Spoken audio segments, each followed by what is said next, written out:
कोरियामा विभिन्न भिजाहरू जस्तै E9बाट E7-4, त्यसरी E7-4R, त्यसै गरी F2R भिजाहरू चेन्ज गर्ने बेलामा तपाईँको चाहिँ अनिवार्य रूपमा चाहिने डकुमेन्ट एउटा रहेको छ सोदुक गुमेक जुमेन है, proof of income amount. So यो डकुमेन्ट चाहिँ त्यसै गरी हाम्रो नेपालबाट फ्यामिलीहरू चाहिँ हामीले कोरियामा इन्भाइट गर्ने बेलामा पनि अनिवार्य रूपमा चाहिँ चाहिने गर्दछ सोदुक गुमेक जुमेन।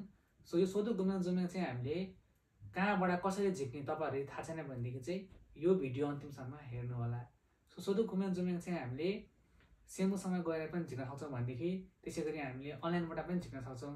सो आज तपाईँहरूलाई म अनलाइनबाट चाहिँ हामीले आफ्नै मोबाइलको प्रयोग गरेर अथवा ल्यापटपको प्रयोग गरेर तपाईँले चाहिँ कसरी होइन सोदुक गुमेक जुमेन चाहिँ झिक्ने थाहा पाउनको लागि तपाईँहरू मेरो युट्युब च्यानललाई भिजिट गर्नु होला है, किनभने मैले चाहिँ सोदुक गुमेक जुमेन चाहिँ अनलाइनबाट कसरी झिक्ने भनेर एउटा फुल भिडियो बनाएर मेरो युट्युब च्यानलमा राखेको छु। सो तपाईँहरू चाहिँ मेरो प्रोफाइलमा क्लिक गर्नु होला, त्यहाँ तपाईँहरूले चाहिँ मेरो युट्युब च्यानलको लिङ्क भेट्नुहुनेछ। सो त्यो लिङ्कको थ्रुबाट तपाईँहरूले चाहिँ यो भिडियो हेर्नु होला।